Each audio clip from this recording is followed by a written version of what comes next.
Hi guys, तो अब start करते हैं ब्रीडिंग इन क्रॉस पॉलिनेटेड क्रॉप्स। ठीक है। अब क्रॉस पॉलिनेटेड क्रॉप्स का हमने थोड़ा सा सीन तो स्टार्टिंग में देखा ही था कि क्रॉस पॉलिनेटेड क्रॉप्स में क्या होता है, हेट्रोजाइगोसिटी होती है, इन ब्रीडिंग डिप्रेशन होता है, ऊपर से पॉपुलेशन भी हेट्रोजीनियस होती है, यानी कि पॉपुलेशन भी होमोजीनियस नहीं होती है। ठीक है। तो लाइक और इनका रिप्रोडक्टिव स्ट्रक्चर भी काफ़ी अलग होता है, रिप्रोडक्टिव सिस्टम भी काफ़ी अलग होता है, तो इसीलिए इनका जो ब्रीडिंग मेथड है वो बाकियों से ज़्यादा अलग होता है। ठीक है। इनके ब्रीडिंग मेथड में हम क्या करते हैं, इंडिविजुअल प्लांट्स पे फोकस नहीं करते हैं। इंस्टेड हम फोकस करते हैं कि पूरी पॉपुलेशन में हमारे जो डिज़ायरेबल जीन्स हैं उनकी फ्रीक्वेंसी क्या है। ठीक है। और हम उसकी फ्रीक्वेंसी बढ़ाने की कोशिश कर रहे होते हैं। ठीक है। पहला तो ये है कि हम फ्रीक्वेंसी बढ़ा रहे हैं, दूसरा जो कि हम पॉपुलेशन के केस में कर रहे होते हैं। दूसरा हम क्या करते हैं, हम इसमें हेट्रोसिस का फ़ायदा उठाते हैं हाइब्रिडाइजेशन की हेल्प से। ठीक है। यही दो मेथड्स है इसमें मेजरली ब्रीडिंग के। ठीक है। जो हाइब्रिडाइजेशन है वो नेक्स्ट टू नेक्स्ट में डील करेंगे। अभी हम बात कर लेते हैं कि जो हम पॉपुलेशन के केस में करते हैं उसमें हम बेसिकली करते क्या है। ठीक है। तो एक तो हो गया पॉपुलेशन इम्प्रूवमेंट और दूसरा होता है हाइब्रिड एंड सिंथेटिक वेराइटीज़ बनाना। ठीक है। तो पॉपुलेशन इम्प्रूवमेंट में क्या होता है कि हम उसके डिज़ायरेबल अलील्स की फ्रीक्वेंसी बढ़ाने की कोशिश कर रहे हैं, और हाइब्रिड्स में हमने दो पेरेंट्स पहचान लिए जिनका बच्चा बहुत अच्छा काम कर रहा है, तो हम बार बार उन्हीं पेरेंट्स को क्रॉस करा के वही बच्चा बनाते रहेंगे। ठीक है। ये होता है हाइब्रिड के केस में।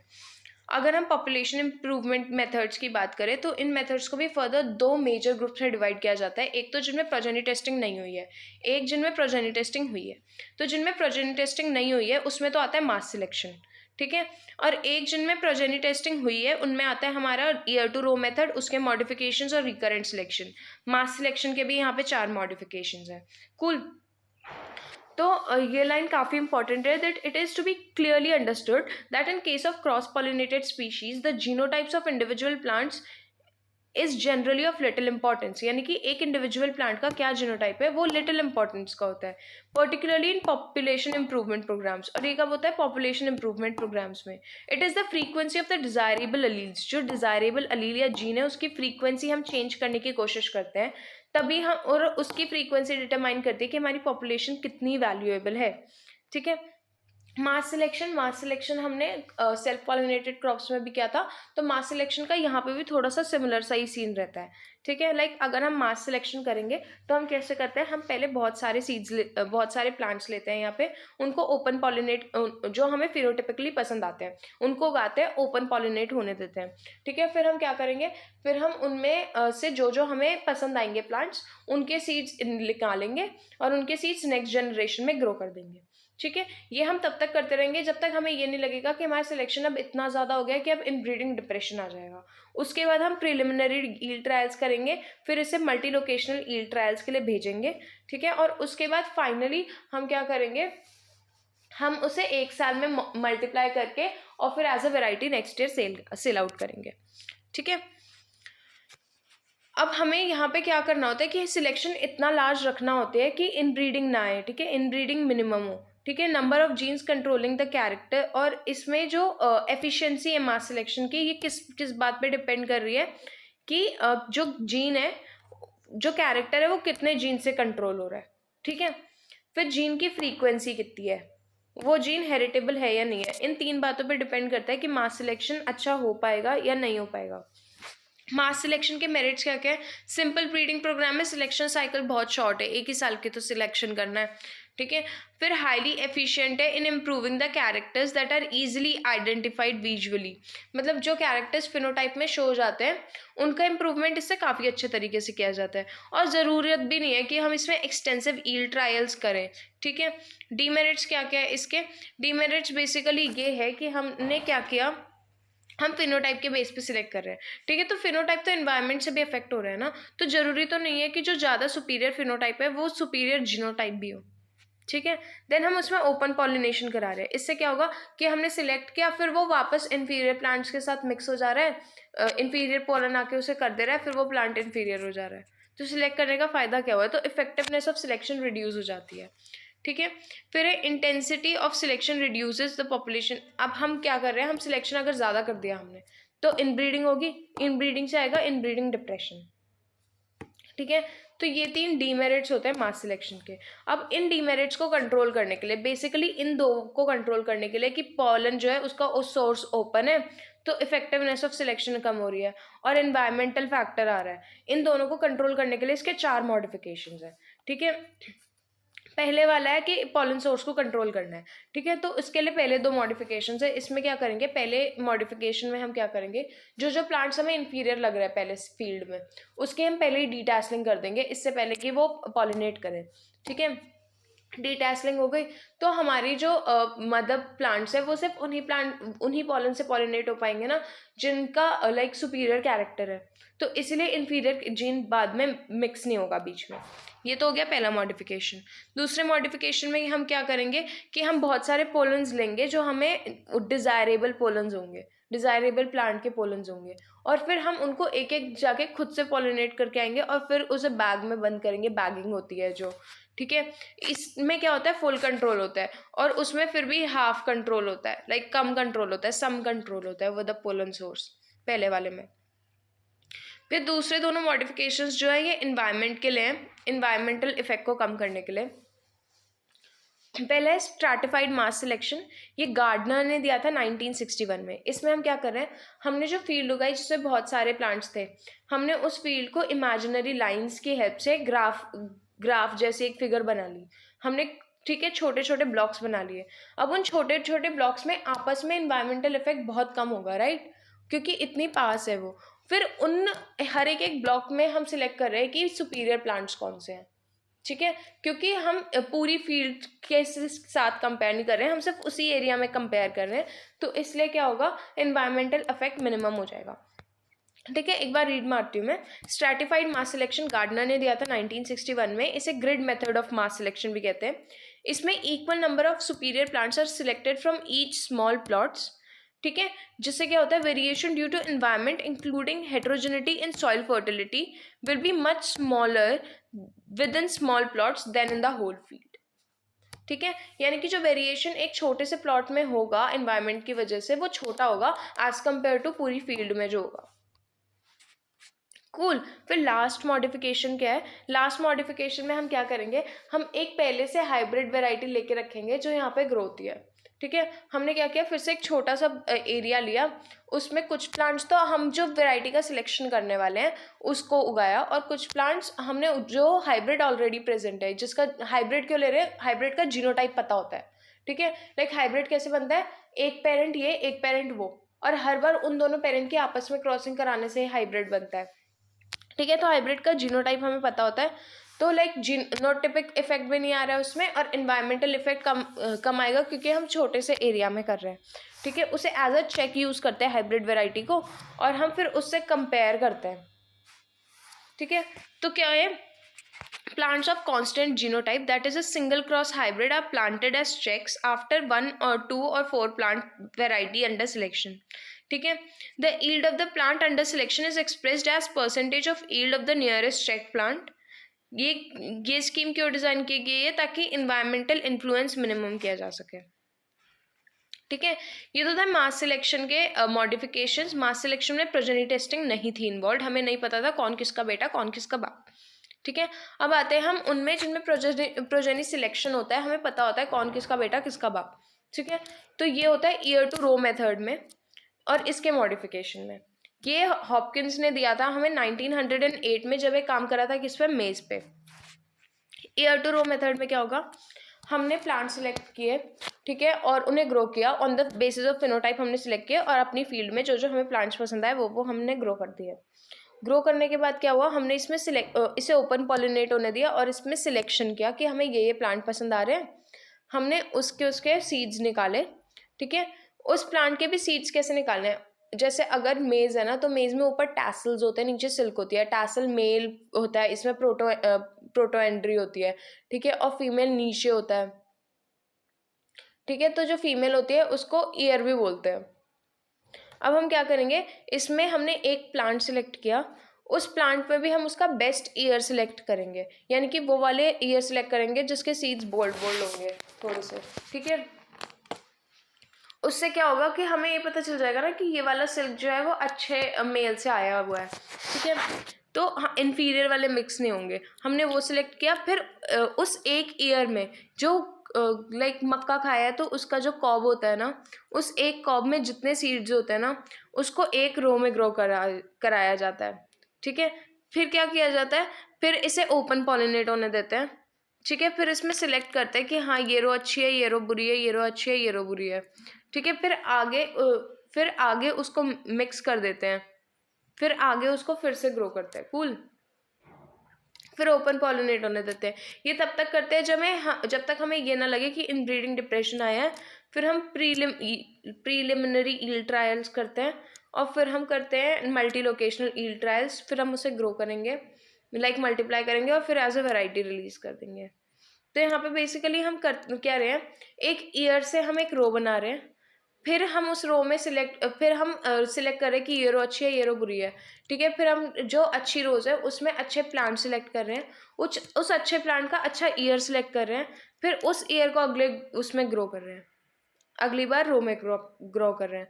तो क्या होता है, ईयर से रो बनती है यहाँ पे, इसीलिए इसे ईयर टू रो मेथड बोलते हैं। ठीक है, अब इसमें क्या है कि सिंपल है, सिलेक्शन साइकिल भी एक ही साल की है।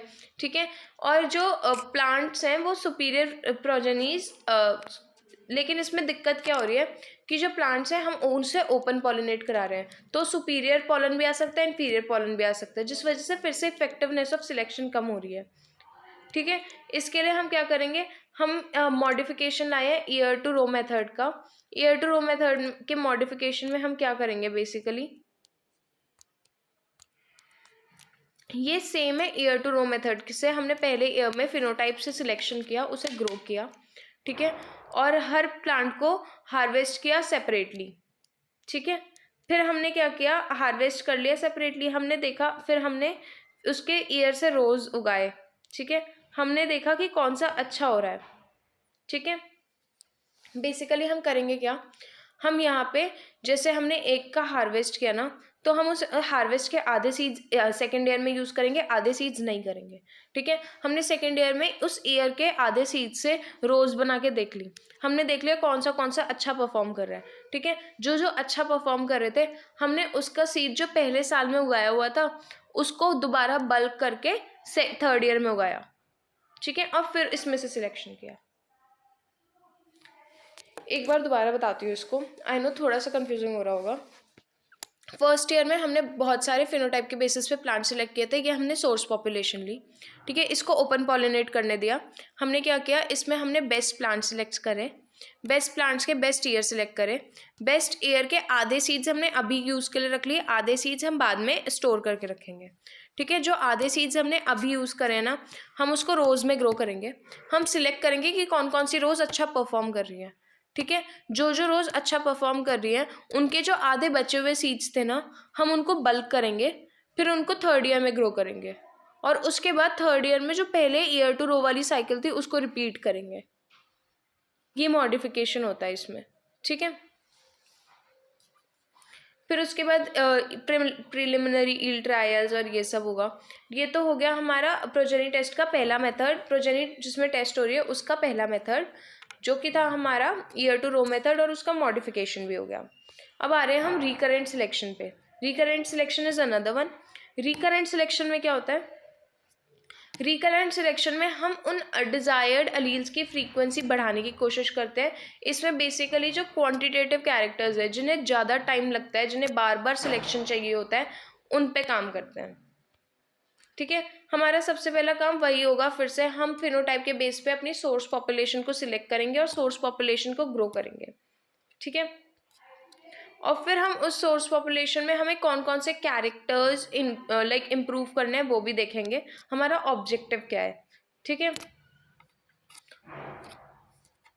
ये जो रिकरेंट सिलेक्शन का आइडिया है वो सबसे पहले हेज एंड गेबर्ग ने दिया था 1919 में, फिर ईस्ट एंड जोन्स ने दिया था 1920 में।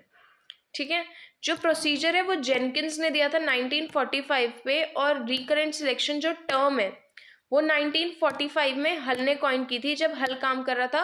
रिकरेंट सिलेक्शन का एक टाइप है, ठीक है, जिसमें वो स्पेसिफिक कंबाइनिंग एबिलिटी का रिकरेंट सिलेक्शन करता है, वो काम हल ने किया था 1945 में। ठीक है। हल ने रिकरेंट सिलेक्शन की डेफिनेशन क्या दी है? रिकरेंट सिलेक्शन क्या है? Reselection generation after generation with interbreeding of selects to provide genetic recombination for particular character. तो रिकरेंट सिलेक्शन क्या होता है कि हम जनरेशन आफ्टर जनरेशन बार बार इसका सिलेक्शन कर रहे हैं, जो सिलेक्टेड है उनको आपस में इंटरब्रीड करा रहे हैं ताकि जेनेटिक रिकॉम्बिनेशन मिले पर्टिकुलर कैरेक्टर पे। ठीक है, कूल। तो इसमें क्या होता है ना, हम सबसे पहले क्या करेंगे इसमें, और like ear to row method में डिफरेंस क्या होता है? ईयर टू रो मेथड में हम उसे ओपन पॉलिनेट होने दे रहे थे, यहाँ पे हम क्या करेंगे, हम इसका सेल्फ पॉलिनेशन कराएंगे। इस वजह से इनब्रीडिंग डिप्रेशन आएगा, लेकिन हम क्या करेंगे, हम देखेंगे कि कहाँ पे कौन से प्लांट में ऐसा हो रहा है कि इनब्रीडिंग डिप्रेशन, लेकिन हम इनब्रीडिंग डिप्रेशन कराने के बाद इसकी इंटर क्रॉसिंग भी करा देंगे ताकि वो इनब्रीडिंग डिप्रेशन नेक्स्ट ईयर में खत्म हो जाए। ठीक है,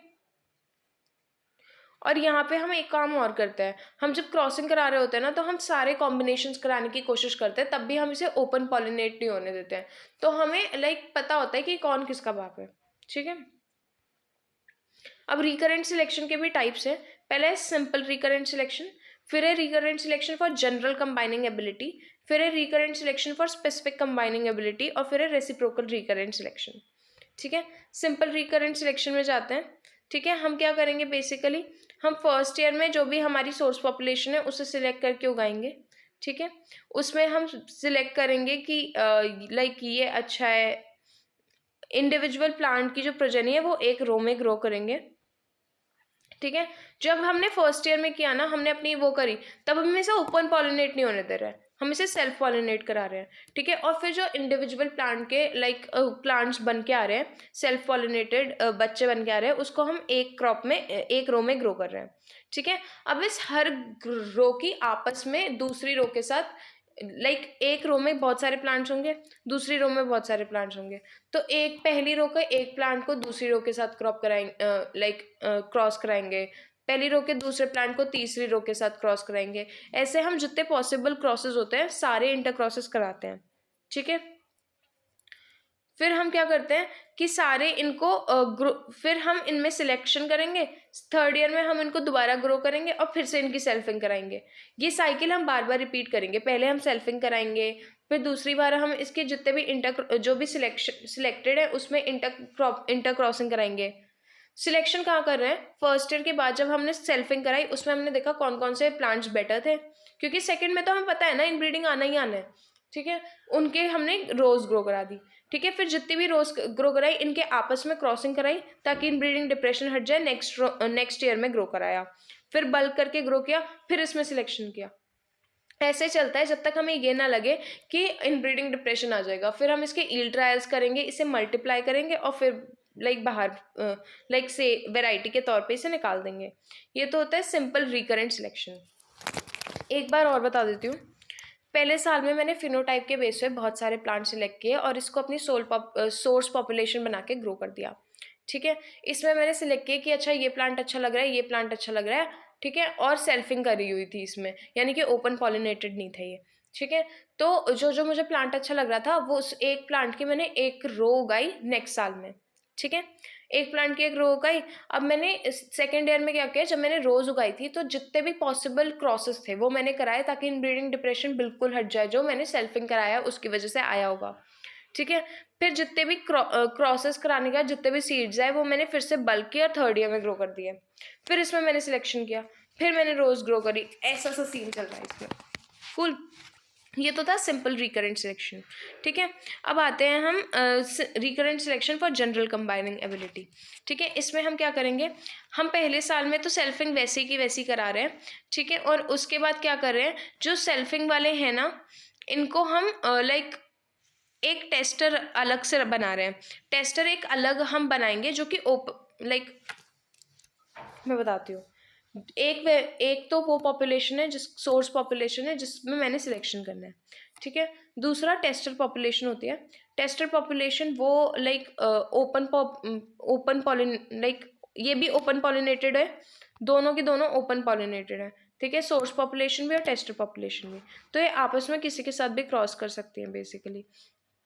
तो पहले साल में मैंने सोर्स पॉपुलेशन का सेल्फ पॉलिनेशन कराया। ठीक है, इनको रोज़ में उगाया। और मैंने क्या किया कि लाइक इनकी आई टेल यू, पहले साल में मैंने उगाया उसको, लाइक सेल्फ कराया और उनकी सेल्फ को रख लिया अपने पास। ठीक है, फिर मैंने क्या दिखा, दूसरे साल में मैंने किया, जो टेस्टर पॉपुलेशन थी और जो सोर्स पॉपुलेशन थी उनका आपस में क्रॉस करा के देखा। ठीक है, उसमें जो बेटर आ रही थी, लाइक उसमें जो इजीली कंबाइन हो जा रही थी टेस्टर पॉपुलेशन के साथ, उसकी जनरल कंबाइनिंग एबिलिटी ज़्यादा होगी। ठीक है, उसके बाद क्या किया, मैंने देखा कि अच्छा इसकी जनरल कंबाइनिंग एबिलिटी ज़्यादा है, तो जो मैंने सिलेक्ट किए थे उनका फर्दर सिलेक्शन हो गया कि अच्छा इसकी कंबाइनिंग एबिलिटी कम है तो इसको नहीं उगा रही मैं, फिर उनकी रोज़ उगाई है मैंने जिनकी जनरल कंबाइनिंग एबिलिटी ज़्यादा है। दोबारा बताती हूँ, मैंने अपनी एक सोर्स पॉपुलेशन ली, उसकी सेल्फिंग कराई। ठीक है, और उसमें हर प्लांट के सीड्स को लाइक निकाल के रख लिया। ठीक है, अब ये जो प्लांट के सीड्स को निकाल के रख लिया सेल्फिंग वाले को, ठीक है, उसको तो मैंने निकाल के रख लिया। दूसरा मैंने उगाए थे कौन से, दूसरा मैंने क्या किया कि लाइक सेकेंड ईयर में इसी के साथ टेस्टर उगाए। ठीक है, इसका क्रॉस कर, जो सेल्फिंग से आए ना उसको मैंने क्रॉस किया टेस्टर के साथ।